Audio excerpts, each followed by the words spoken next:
let's have a quick listen to what I've got in store for you and get this stream started. Your mama and your pappy, all right, here he comes. Brace yourself.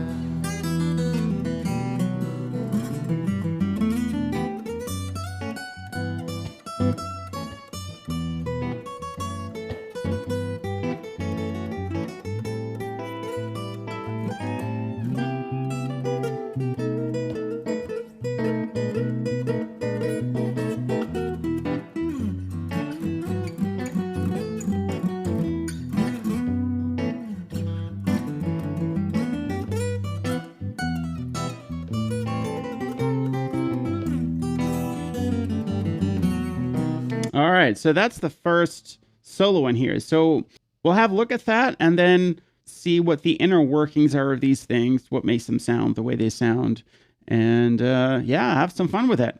So let's do this. Let's see.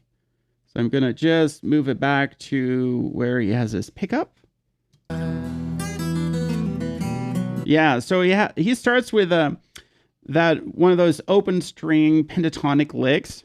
You can, I can definitely hear that this is pentatonic, and as I mentioned earlier, I cheated. So, and then,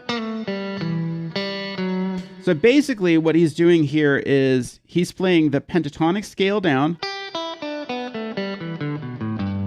right? E minor pentatonic. So that is starting on the E string, 3 open, B string, 3 open.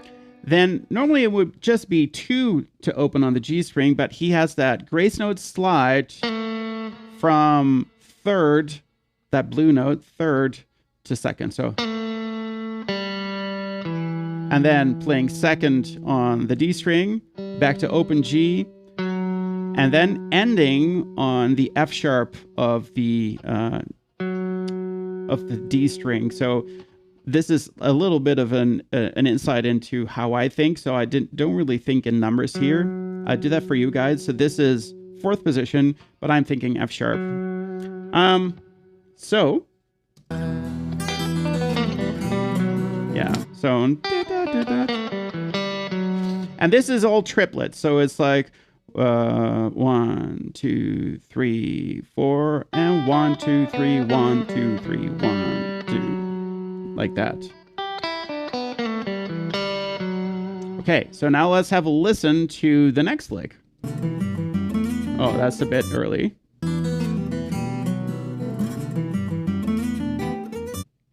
Okay. So also here I can hear that this is pentatonic. Hold on, let's do that one more time. Oh yeah. And then, so that's a try it there.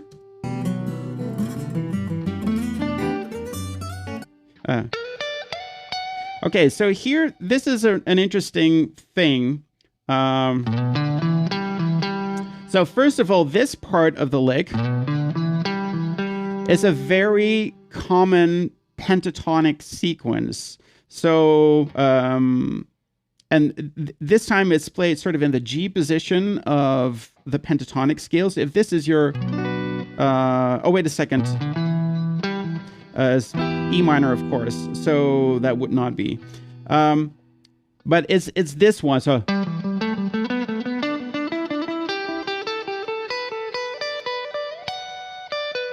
Right? It's basically what you do is you play triplets. So 1, 2, 3, 1, 2, 3, 1, 2, 3, 1, 2, 3.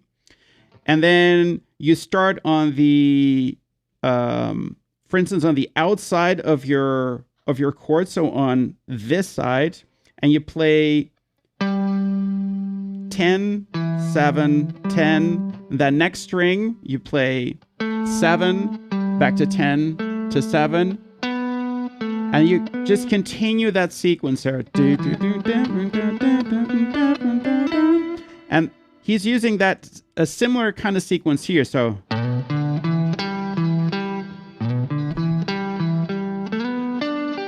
So basically what's happening here, you slide into E7, then you play A5 to A7.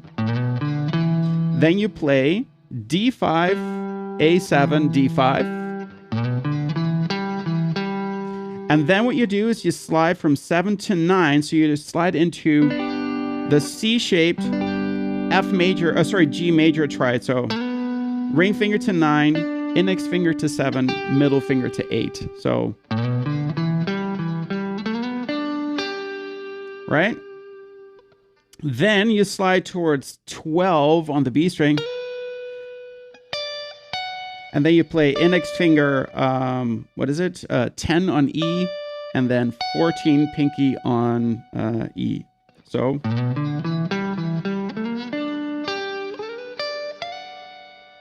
okay. So you start pentatonic, then you get the G triad, and then what you get is the B minor triad, essentially. So pentatonic scale, 2 triads, and you got magic. So.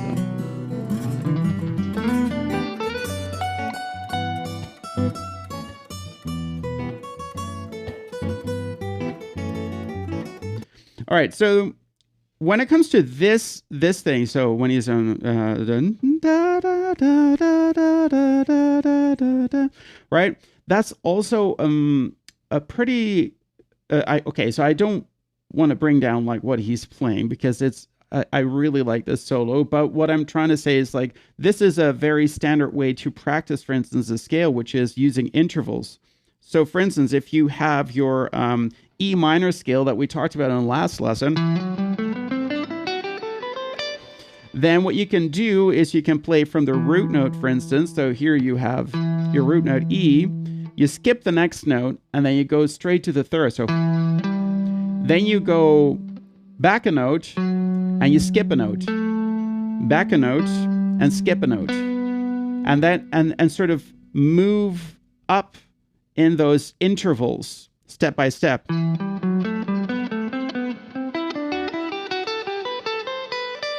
But if you do it in reverse, you start on a note, you go down but skip a note on the way down, and you go 1 note back up, and then you skip a note on the way down.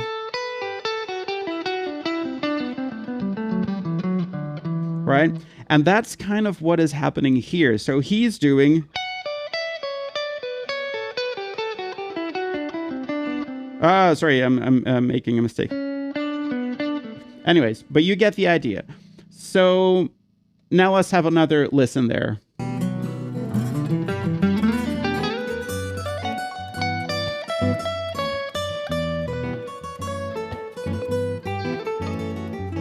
Yeah, so first it's all on the E string. So you have pinky on 14 of E to index finger 10, then ring finger or pinky 12, then index finger 9, middle finger goes to 10, and then pinky on the B string in 12. So then back to E9, B10, and then pinky B12, and then index finger B8, then pinky B10, and then index finger B7. So all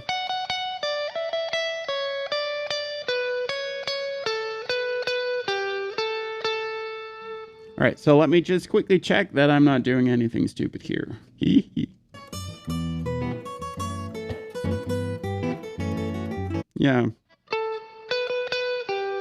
Yeah, so basically it goes to here and then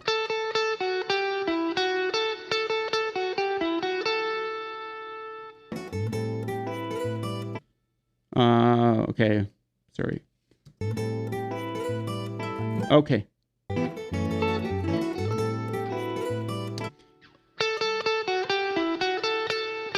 Yeah, so you got this little bit of lick at the end.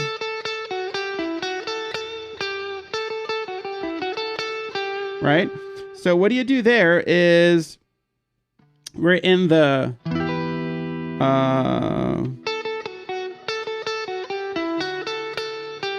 in the E minor A shape position, so that is in 7th.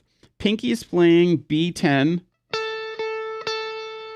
So then you play 7, 8, and then 9 on G, back to B7, and then B10. So, and you play it again, and then you go to 8 on B. So, okay, and then it goes up again. Yeah. Yeah, so which is tricky on a seal string. I don't know the string gauge that he uses, but that's got to be tough to make that bend. So you slide towards 12 on B, then E10, E12, and then a bend on E15, like that. Right? So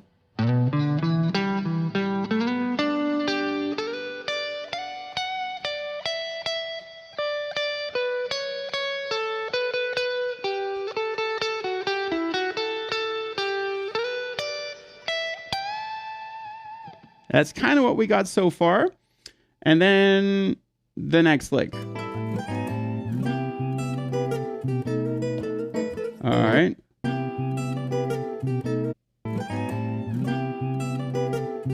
Okay, so after this one, that high bend on E15, then you get this like,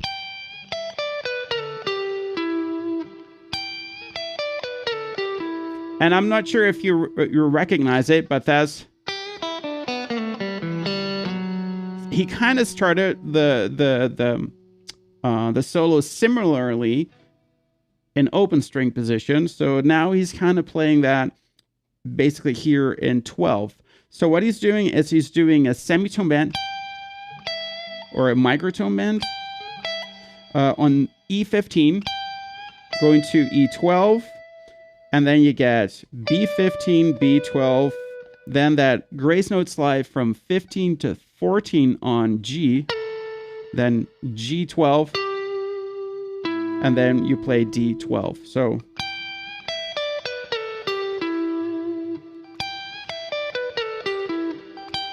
and these are triplets, so 1, 2, 3, 1, 2, 3, like that. Okay. Oh, wait a second. I made a mistake. So it goes just to there. It doesn't go to the D12. Sorry about that. Like that. Okay.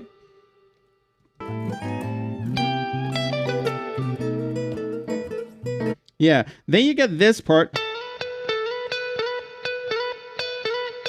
So first of all, so you get the ring finger on G14, and then the slide towards 16, and then you play 12th position of the B string. And then in the beginning, those are rhythmic slides, and then they turn into grace note slides. So first, the rhythmic slides are, and then it just becomes, so you have like 1, 2, 3, 1, 2, 3, 1, and 2, and 3, and 4, and like that. Okay, so let's continue to listen there and see how he ends it.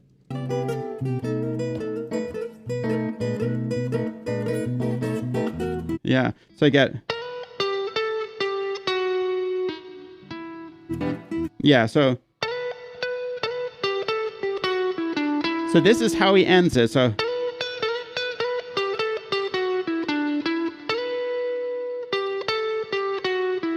it's mostly on the G string. So sliding towards 16 with your ring finger, 12 index finger, 14 ring finger, back to 12 index finger, 11 index finger, and then we get, so that is 14, 12, 14 ring finger, index finger. So I get, Sorry.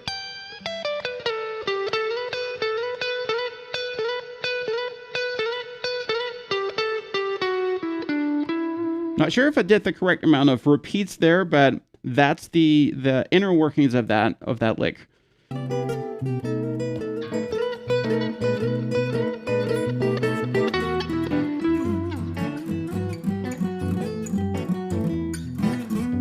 Okay, so what he's doing here is playing octaves, and which is something I think. Okay, so correct me if I'm wrong, but I have a feeling that sort of stems from more of the jazz side of things. I know a guitar player named Wes Montgomery was famous for it, but maybe my blues and bluegrass background is not so great, so maybe that is something that was already done by blues and bluegrass players way before it ever entered jazz. That could be, but anyways, I know it as a technique used in jazz a lot by Wes Montgomery. So an octave, basically, so he's doing the octaves mostly on A and G. So you have your root note on, he starts actually in fifth. So you have root note on A5, and then the other root note is going to be on G7, right? The tricky part about playing these octaves is just making your two note sound, but not having it sound like that, because that sounds horrible. So what you want to do is make sure that with your index finger, you're muting your E string. What I also do with that index finger is I mute the D string, B string, and high E string. So I could even do that with a single note, by the way. I strum all the strings, but the only thing you'll hear is the one under my index finger. Right? So what I just have to do is add my pinky on the G string, and I'm good to go. So the thing is that what you do is, what you need to know is you need to know the E minor scale here with a root note on the A string.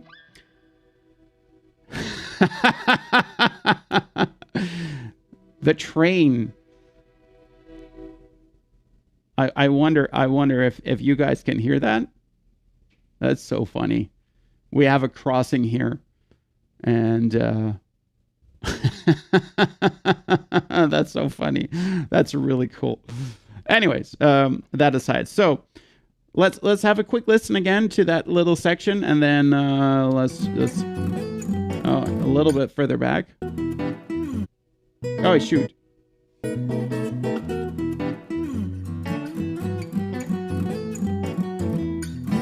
Okay.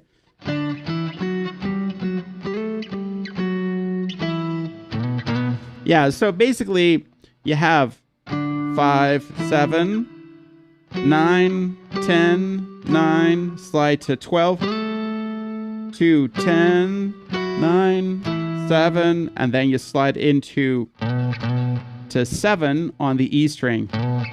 Like that. Yeah, Jerry, I'll bet you do. My kids don't so much because it wakes them up in the morning. Sometimes they're here like at, like 5 a.m. and they honk that horn as loud as they can. Right? So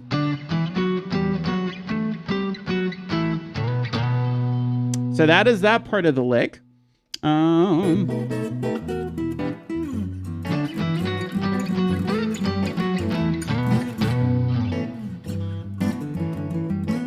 Yeah, so here you get sort of a variation on the lick he played earlier. All right. So that is going to be E9, A5 to 7. So that's your first one. Then you play A5, A7 to D5. Like that. And then again, sliding into that F major, try it. So yeah. Right, so that seems to be something that he uses quite often. Yeah, and then again, using that B minor triad here on the top. So sliding towards B12, and then E10, and then E14, right?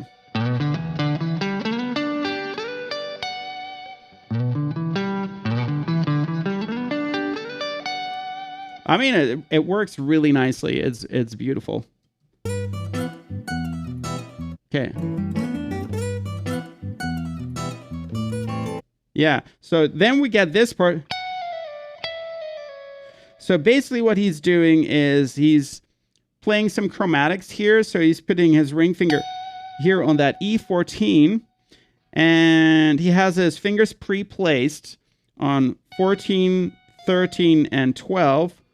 Plays 14, pull off, slide to 10, then puts his fingers back on 12, 11, and 10, and then plays it, pull off, and then slide to 9. So, okay, so.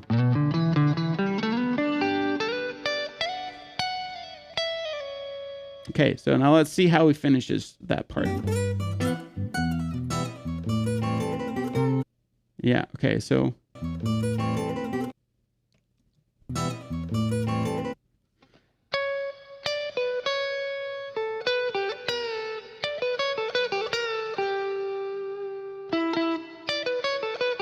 So also here, so this is also interesting. So here again, he uses those third intervals that we talked about earlier to create his line. So starting with the middle finger on E10, then B12, E9, B10, B12, and then B8. And then a pre-bend on 10, I guess like a semitone or release to 8, and then 9-9 on G. So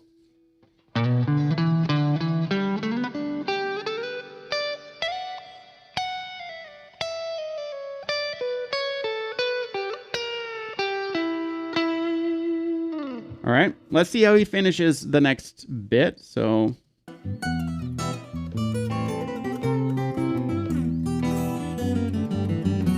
okay, so that is again a variation of the thing that he did earlier.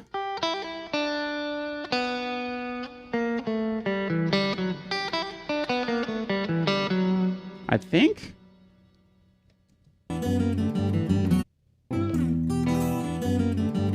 Yeah, that's what it sounds like.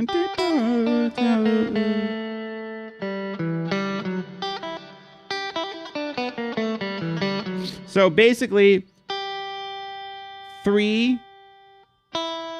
open, hammer on, pull off. Then 3, open. Then 3, 2, open. 2 on D, open G. And then 4 on D. Like that. All right. So, and then he hands it over to the next one. So I think what this shows is that you don't need a giant toolbox of licks and riffs and whatnot to play a nice solo, right? What you need is some licks in your arsenal, or some concepts, I guess, like the playing third intervals, so that you can make some variations with it. And in the end, it's all about playing around the melody. But you don't have to overthink it and make it super complicated before you feel that you can get started, or, go out there and play something with people. I mean, yeah, I think this is a really in a way, like a really encouraging solo for a lot of guitar players, because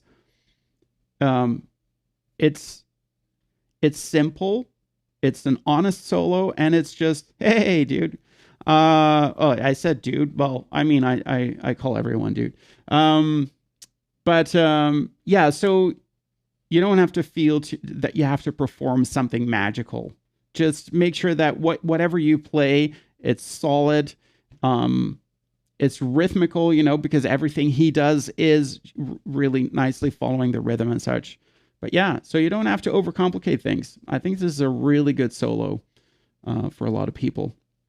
So let's have a listen to the next one, because, well, it's only 9:30 and we still have time left. So let's see if we can add some more.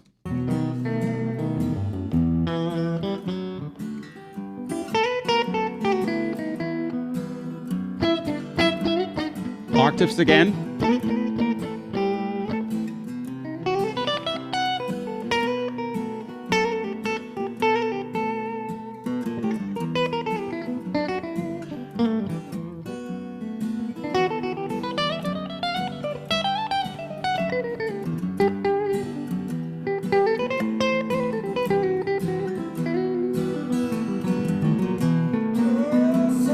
Oh, nice. Yeah.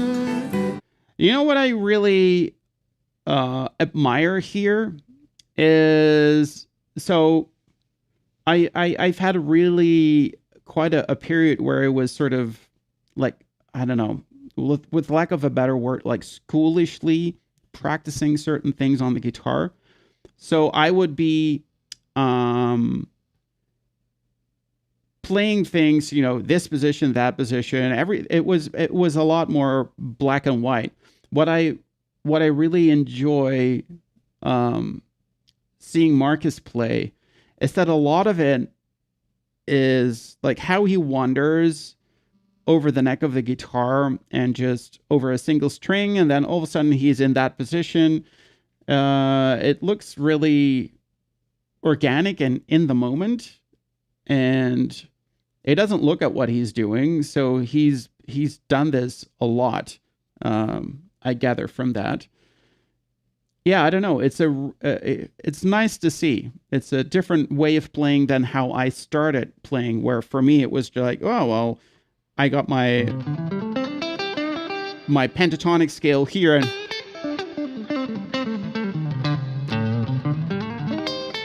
right, just like that's where I play, and then well, now I'm going to play something. If I want to hear a higher sound, I'm going to play here. And it took me a while to sort of really connect the fretboard in the beginning. And when I see him play, he has that even more so, where he's really using a single string. And Billy does it in sort of a similar way, where he's just on a single string playing your melodies, because above all, your solo should make sense and should be in some way melodic, I guess. And that's easier when you do that on a single string, because melodies make sense on a single string.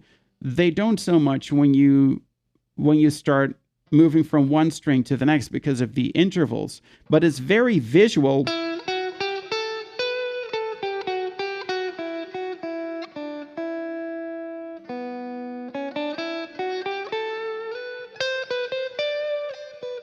Right? So you can kind of guess what the notes are going to be.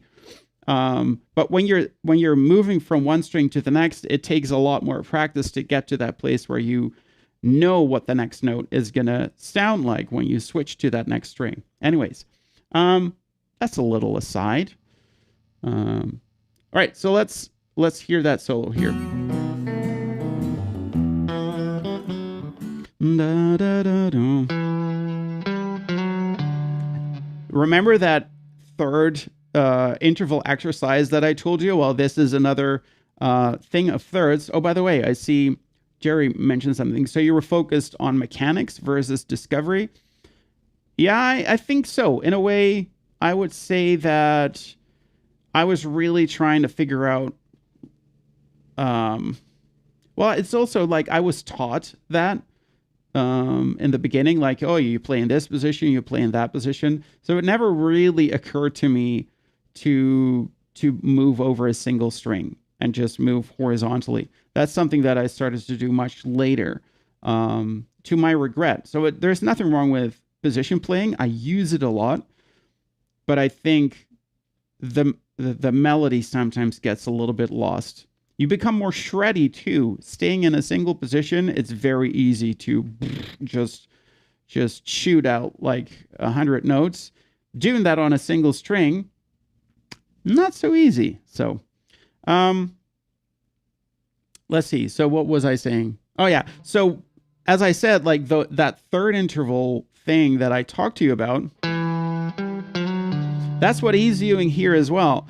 So he's playing D2 to D5, so up a minor third, then D4 to A5. Sorry, I have to think about those numbers for whatever reason. So those are two third intervals, up a third and then down a major third. Up a minor, down a major. Okay.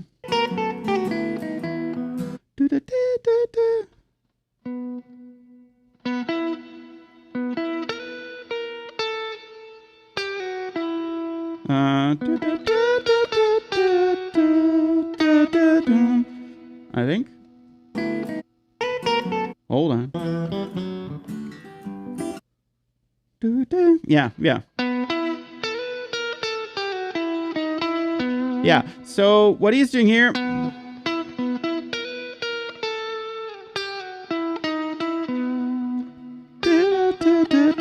I really like the last part of that lick, but so he's playing, I guess, sort of starting on that E minor in the A shape, playing 9 on D, 9 on G, and then sliding towards the fifth of the chord here on B12, ring finger, middle finger, index finger to 10. So. And then, I'm not sure, did he do a slide? Well, whatever it is. So 8 to 7 on the B string. And then you play 9, 8, 9 on the G string to D, right? Like that. I like that lick a lot.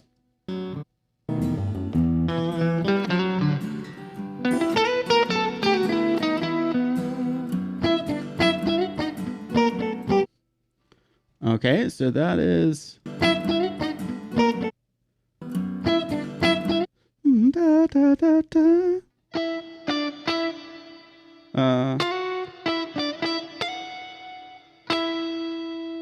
Ba-da-dum.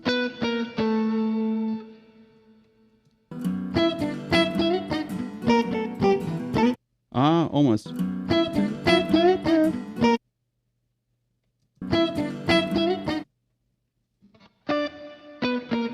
Yeah. Boom.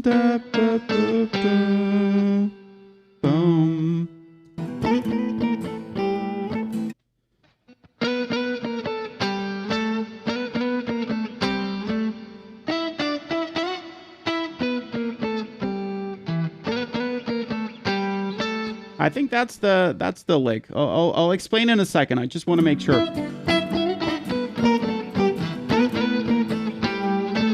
All right, yeah, so that's definitely it. Okay, so octaves. So as I mentioned earlier, we did, so Billy Strings was also playing octaves. So that was octaves with root note A string and E string. So there, the next note was, you know, up 2 frets and then up 2 strings, like that. In this case, we're on G and D root octaves, and they have a larger spread in those fingers. So we have the first one starts on the root note here, so that is G9, and then pinky is going to be on E12. So what's important here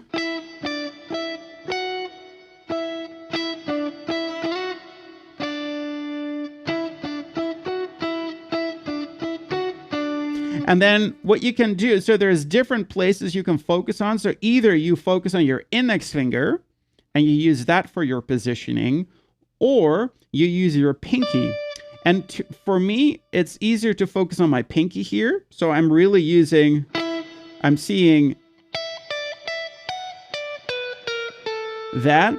However, when I was playing these, I'm focusing on my index finger.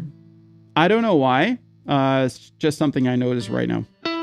Okay, so we have, I'm going to tell you my pinky positions here. So we have 12, 10, 12, 14, 10. Then we go to the B string. Pinky 12, index finger, D string 9. Then we get 12, 11, 10, 8. So then we go to that one here. So that is index finger A7 and then pinky on G9. So, and then we get, so, and then I believe that is how it ended. So we go back to our D and B string, octaves. So we slide towards that 12 and we play twice. Then 11, 10, 8, back to 10.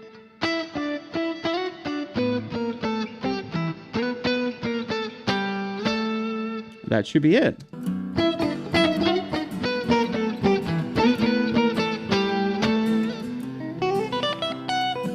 Yeah. So I'll have to listen to that one. I'll slow it down because that's pretty fast. And I'm going to have a sip of my coffee. What do you think so far? Is this helpful? Is this stuff you'd like to see? Something different you'd like to see? I'd like to know.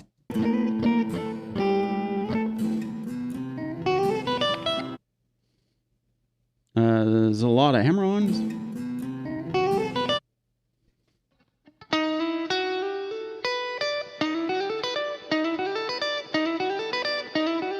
I think.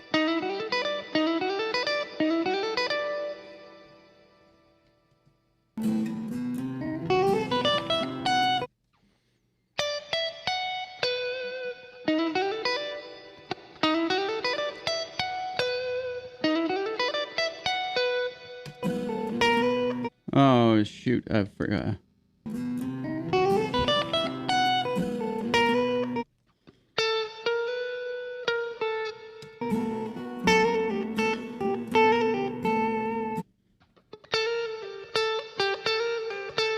Okay, so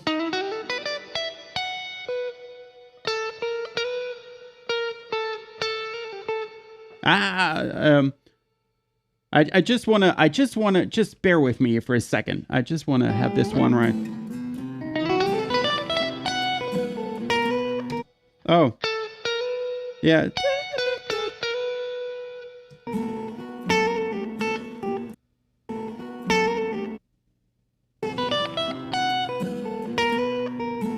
Oh yeah. That's it. Okay, so let's oh, thanks, Jerry, by the way. I'm glad you're enjoying it. Yeah, and the thing is to be fair, I can't speed this up. I'm going as fast as I can. But yeah, it's I like comments. I like silly ones. I like kind ones. I don't like unkind ones, not so much. But it's YouTube. They're everywhere. So what is happening here? So here, basically, this part here is E minor 7, an E minor 7 arpeggio, but he's approaching the root note here chromatically from below. So what is it? Middle finger, G8, ring finger, G9. Then B8 with a middle finger, and then E7 with your index finger. Pinky is going to be 10, then pinky 12, pinky 14, middle finger 12. So, right? When it comes to the techniques, it's middle finger, hammer on ring finger. Then, oh, wait a second. Yeah, I forgot something here. I forgot half the lick. So on the B string, you get middle finger to ring finger. Then on the next string, you would get index finger 7, middle finger 8, pinky 10. So then index finger on the E string, 7, 10, 12, 14, and then to 12 on B. So, and then you play 10, 11, slide to 12 on the B string. All right. Yeah, so.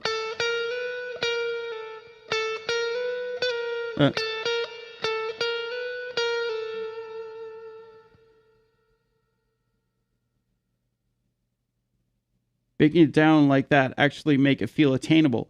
Yeah, I think so here's a very quick insight in how I handle these things. So I have to learn a lot of new stuff because I teach, right? So I have the stuff that I do for YouTube. Then I have every student that I have does different things. So my lesson plans for my student, every student has a different lesson plan and approach because everybody's different.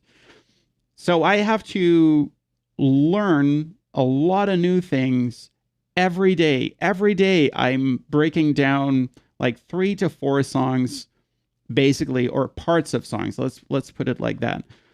And the best thing to do is to, instead of trying to do in your mind, doing the whole thing all at once, you focus in on a particular part and you make that one work. And once you feel that you've got it, that's when you move on to the next part. Because if you make those parts too big, then it's so hard to just keep all that information sort of in your brain. Like we have a working memory like our computers do. If you put too much stuff on the working memory of your laptop or computer or whatever, at some point that thing is gonna get really slow because it just can't process all that data at the same time. And then with learning these things, it's kind of the same thing. If you put too much stuff in your brain, then it's just going to make things more complicated. There will be more mistakes in there, and it's just not going to work. Anyways, that's how I feel about it. So let's see. And having said that, now all of a sudden, oh shoot, yeah, not today. Somebody's trying to call me.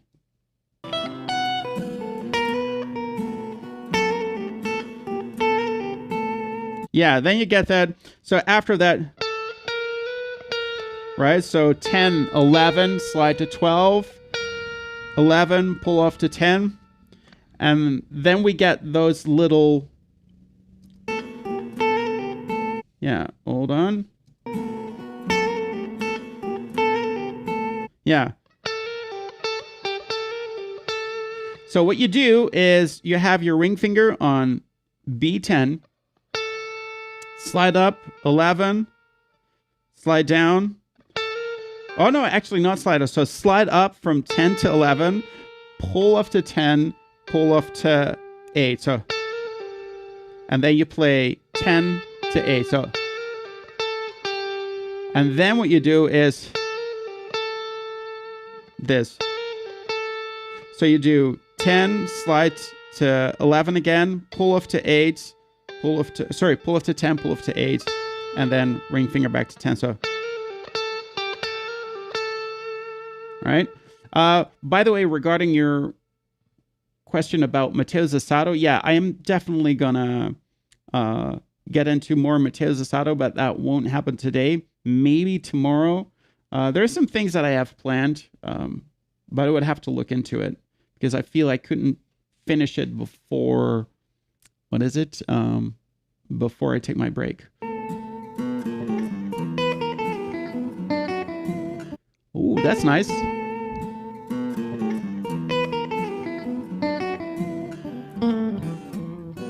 Oh, that's...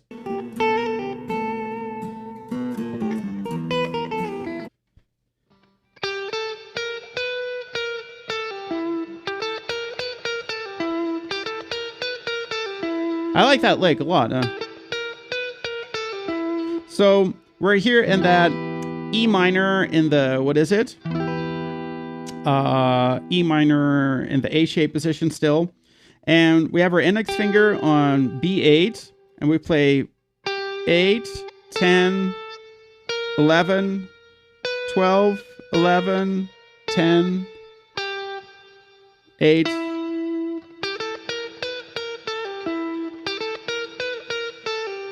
And then to 9 on G. Hold on, Billy. I mean, Marcus.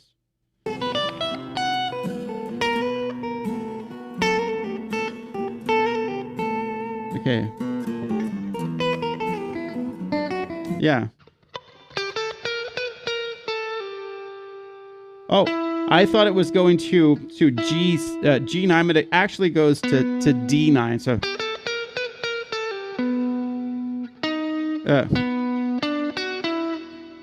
Oh yeah.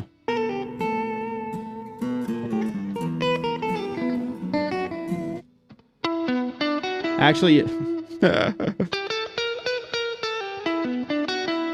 that is what it is. Yeah. Okay, so sorry about that. So you get... So 8, 10, 11, 12, 11, 10, 8, then still G9 to D9, then you get G7, B7 to G9. So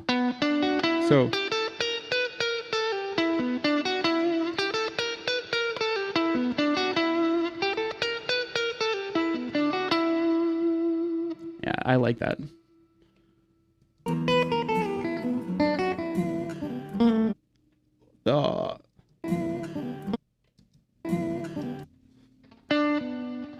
It's so quick.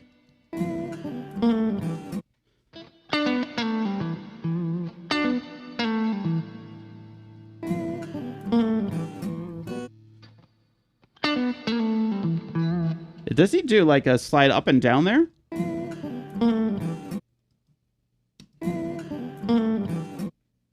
Doesn't sound like it.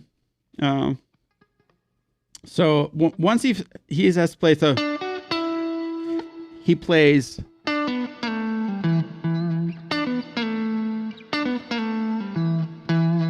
So you get G7, D9, then a grace note slide from D8 to D7, pull off to D5, and then you play A7. So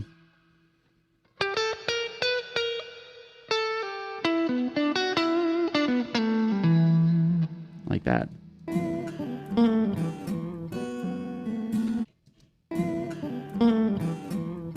Ah. He actually comes back to the D5. So like that.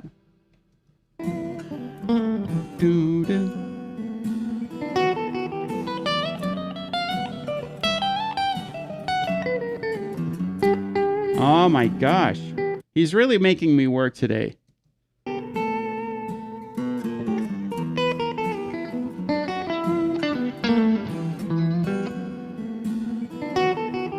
Okay, and let's work on this one here.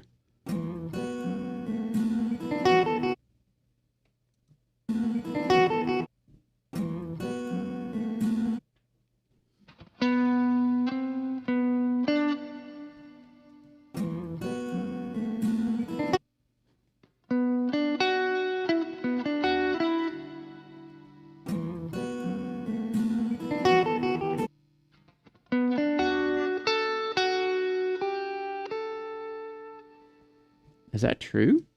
Well, it's a silly question to ask. I'm just like, am I correct? I'm just setting it to like a higher level of cheat mode, so I'm really slowing it down now.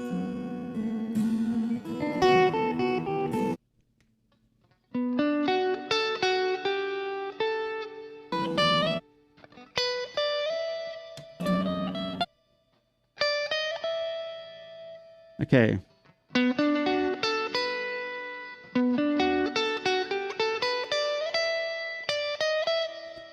I think. Oh.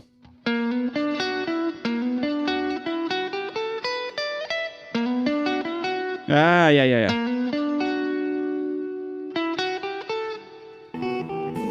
Let's do that again.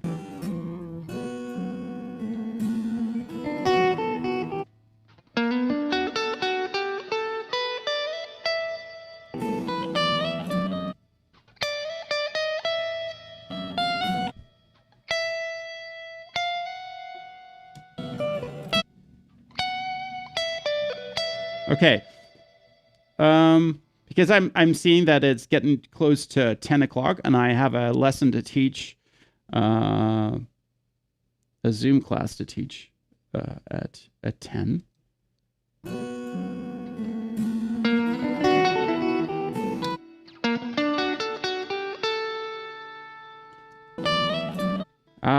But I want to finish this lick.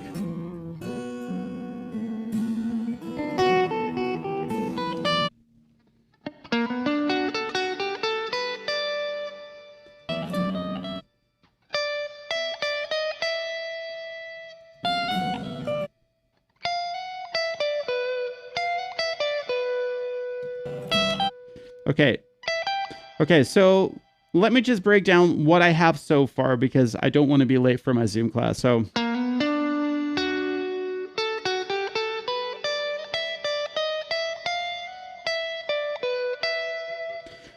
basically what we're doing here is we're starting in that 7th position.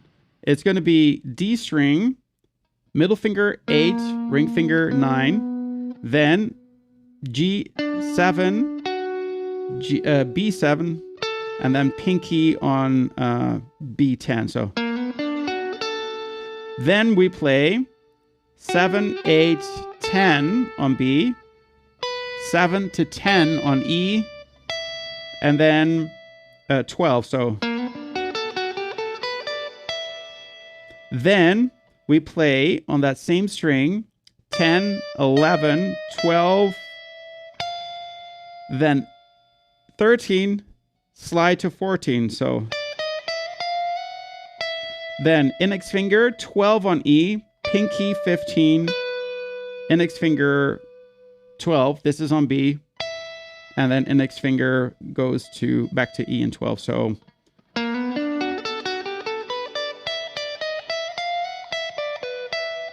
and I believe that's what he's played.